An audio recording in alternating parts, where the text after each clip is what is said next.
అదే RTV app వార్తల్ని క్షణాల్లో చదివే అవకాశం ఉంటుంది. ఒక న్యూస్ పేపర్, ఒక టెలివిజన్ ఛానల్ మీ చేతుల్లో ఎప్పుడూ ఉంటాయి. 94 నియోజకవర్గాలు ప్రకటించారు. ఇంకా మిగతాయి కూడా త్వరలో ప్రకటిస్తారు. 1994 చరిత్ర పునరావృతమవుతుందని నేను భావిస్తున్నా. 1994లో ఎన్టీ రామారావు గారు స్టన్నింగ్ మెజారిటీతో అధికారంలోకి వచ్చి తెలుగుదేశం పార్టీ ప్రభుత్వం ఏర్పాటు చేసింది.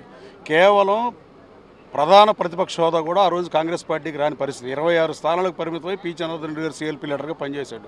మళ్ళీ అదే పరిస్థితి రాష్ట్రంలో నెలకొన్నాయని ప్రజాస్పందన బట్టి చూస్తే అవగతం అవుతుంది. గన్నవరంలో ఎలా ఉండబోతుంది పరిస్థితి? ఎందుకంటే ఇప్పటికే ఈ వైసీపీ నుంచి చాలా మంది అక్కడ పోటీలు ఉండబోతున్నారు, వార్తలు వస్తున్నాయి. టీడీపీ నుంచి మీ టికెట్ కన్ఫర్మ్. యుద్ధం ఎవరి మీదైనా చేస్తా సోదరా. ప్రత్యర్థి ఎవరైనా మనం పోటీ చేయాల్సుకున్నప్పుడు ఎనానమస్గా ఎవరెవరు కదా. విజయవాడ సీట్ కేఎల్ రావు గారు అని మహానుభావుడికి అప్పుల్లో ఇచ్చారు. కానీ ఇవాళ ప్రాంతీయ పార్టీలు వచ్చిన తర్వాత యుద్ధానికి ఎవరైనా సిద్ధంగానే ఉంటారు. మరి వైఎస్ఆర్ కాంగ్రెస్ పార్టీ డిసైడ్ చేయాల్సింది మీరు నన్ను అడుగుతున్నారని నేను భావిస్తున్నా. నో కామెంట్ దాని మీద. అంటే ఎవరు వచ్చినా పోటీ చేస్తా, పోటీ ఖాయం. కొన్ని చోట్ల టీడీపీ నుంచి అసంతృప్తులు బయటపడుతున్నారు. టికెట్లకు కేటాయింపులు ఈరోజు మనం చూద్దాం.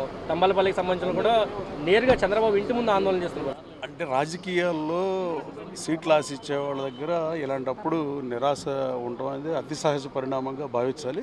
అలాగే రాష్ట్రంలో కూడా తెలుగుదేశం పార్టీ అధికారంలోకి వచ్చే పరిస్థితులు ఎక్కువగా కనపడటం వల్ల, ప్రజాస్పందన ఎక్కువగా ఉండటం వల్ల టికెట్లు కూడా పోటీ ఎక్కువగా ఉంది. 3 సంవత్సరాల క్రితం 4 సంవత్సరాల క్రితం అలాంటి పరిస్థితి లేదు. వైనాట్ 175 అని జగన్మోహన్ రెడ్డి గారు చెప్పి మైండ్ గేమ్ ఆడదాం అనుకున్నా, అది వర్కౌట్ అవ్వలేదని నేను భావిస్తున్నా. 175 నియోజకవర్గాల్లోనూ జగన్మోహన్ రెడ్డి గారే పోటీ చేస్తున్నట్టుగా సిద్ధమని పెట్టి జగన్ గారు కావాలా, జగన్ గారు వద్దా అనే ఎలక్షన్ తీసుకెళ్దామని వైఎస్ఆర్ కాంగ్రెస్ పార్టీ జగన్మోహన్ రెడ్డి గారు ప్రయత్నిస్తున్నట్టుగా పరిస్థితులు కనపడుతున్నాయి. కానీ ఈ రాష్ట్రానికి అధోగతి పాలైన ఆంధ్రప్రదేశ్ రాష్ట్రం, రోడ్లు బాగోని ఆంధ్రప్రదేశ్ రాష్ట్రం, ఉద్యోగ ఉపాధి అవకాశాలు లేని ఆంధ్రప్రదేశ్ రాష్ట్రం, యువతకు ఉపాధి అవకాశాలకు ఒక్క పరిశ్రమ కూడా తేలేని ప్రభుత్వం, ఓన్లీ సంక్షేమంతో ప్రభుత్వం బతికి బట్ట కట్టడం అసాధ్యం నేను భావిస్తున్నా. తెలంగాణలో కూడా హైదరాబాద్ ప్రజలు బీఆర్ఎస్ కోటేసి ఎమ్మెల్యేలు గెలిపించారు తప్ప రూరల్ జిల్లాలన్నింటిలోనూ కాంగ్రెస్కి పట్టం కట్టారు. ఒక్కో ఎమ్మెల్యే 50,000, 45,000తో గెలిచిన పరిస్థితి. రైతు బంధు పథకం ఇచ్చాడు ప్రతి ఒక్కరికి కేసీఆర్. అలాగే దళిత బంధుని 10 లక్షలు ఇచ్చాడు. ఆ పథకాలే కాపాడలేకపోయినా ఈ రాష్ట్రంలో సంక్షేమ పథకాలు అమలు అవ్వాల్సిందే. ఎన్టీఆర్ గారు పెట్టిన ₹2 కిలో బియ్యం కూడా ఇవాళకు కూడా ఏ ప్రజాప్రభుత్వం తీసే దమ్ము ధైర్యం ఏ ప్రభుత్వానికి లేదు. ఎన్ని ప్రజాప్రభుత్వాలు మారినాయి ఎన్టీ రామారావు పార్టీ పెట్టిన 42 సంవత్సరాల్లో.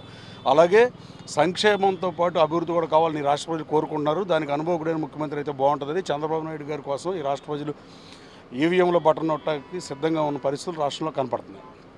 అలాగే గన్నవరం నియోజకవర్గానికి 2 పాయింట్లు చెప్పాలి సోదరా.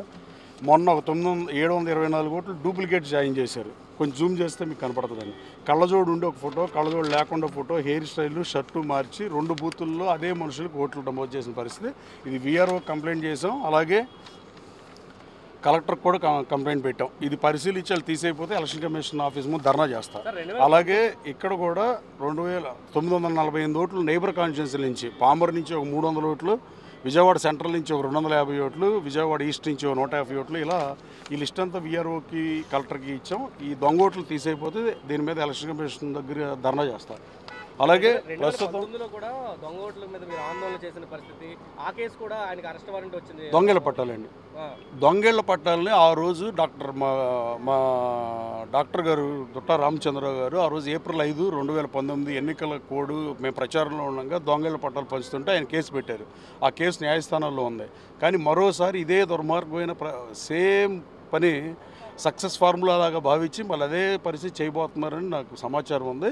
అది మేము ముందు ఉంచుతా. ఈ ఎంఆర్ఓలు కూడా హెచ్చరిస్తున్నా. పోయినసారి వాళ్ళు అధికారులు ఎట్టి పరిస్థితిలో తప్పించుకోలేరు. అలాగే మళ్ళీ కొండగట్టు ప్రాంతంలో ఉన్న పొలాలు కానీ, అసైన్ ల్యాండ్ కానీ క్రమబద్ధీకరించి ప్రభుత్వం విధానపరంగా లీగలైజ్ చేసిన తర్వాత పంచితే స్వాగతిస్తా. నేను పేద ప్రజలకు ఇళ్ల పట్టాలు ఇస్తాకి ఒక్కళ్ళకి ఇచ్చినా నేను first happiest person an my constituency. నేను జగన్మోహన్ రెడ్డి గారి ప్రభుత్వంలో ఒక 5 నెలలు ఇన్ఛార్జిగా ఉన్నప్పుడు నేను 700 మందికి గన్నవరంలో ఇళ్ల పట్టాలు ఇచ్చా. అలాగే 2700 మంది వాలంటీర్లు నేనే నియమించా. అలాగే ఎనికేపాడులో 2000 మందికి ఇచ్చా. అలాగే బాపులపాడులో ఇచ్చా. కానీ అప్పుడు ఆ రోజున మరలపాలెంలో పొలం ఎక్వైర్ చేసిన విశ్వేశ్వరరావు గారి పొలం కానీ, అప్పారావు గారి పొలం కానీ నేను కిక్ బ్యాక్లు తీసుకోవాలా.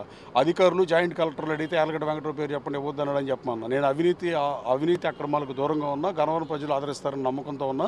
అలాగే ఈసారి ఇచ్చే ఇళ్ల పట్టాలు జగన్మోహన్ రెడ్డి గారి ప్రభుత్వానికి కూడా మాయని మచ్చగా ఉంటాయని ముఖ్యమంత్రి గారి దృష్టికి తీసుకెళ్ళమని మీడియా ద్వారా కోరుతున్నా. ఈ జగనన్న కాలనీలు ఇచ్చినట్టు అన్ని గ్రామాల్లో ఎలా ఇచ్చారో నాకు తెలియదు. కానీ వైఎస్ఆర్ కాంగ్రెస్ పార్టీ ప్రభుత్వం ఇచ్చేట్లో మంచి సైట్లు అక్కడ సెంటున్నర మంచి ఇవ్వాలి. కానీ ఇట్లా కొండగట్టు ప్రాంతాల్లో అసైన్డ్ ల్యాండ్లు, ప్రైవేట్ వ్యక్తుల దగ్గర పొలం తీసుకుని తర్వాత మేము డబ్బులు తీసుకుంటాం, మా అంగీకారంతో పొలం ఇస్తున్నాం అని చెప్పి ముందు పొజిషన్ ఇచ్చి తర్వాత ఇళ్ల పట్టాలు ఇద్దామనే ప్లాన్కి శ్రీకారం చుడుతున్నారు. ఈ జిల్లా కలెక్టర్ని, జాయింట్ కలెక్టర్ గారిని అభ్యర్థిస్తున్నా, జాయింట్ కలెక్టర్ని హెచ్చరిస్తున్నా, ఎంఆర్ఓలకు కూడా చెప్తున్నా, ఎట్టి పరిస్థితుల్లో ఇట్లాంటి పనికిమాల కార్యక్రమాలు మీరు పాల్గొనొద్దు, దీనికి భారీ మూల్యం చెల్లించేది అధికారులేని మీ ద్వారా హెచ్చరిస్తున్నా సోదరులు. డెఫినెట్గా కలుస్తా. విఆర్ఓకి ఇచ్చా, అటెస్ట్ చేసి స్టాంప్ వేసి ఇచ్చారు, ఆ లెటర్ మీద స్టాంప్ వేసి ఇచ్చారు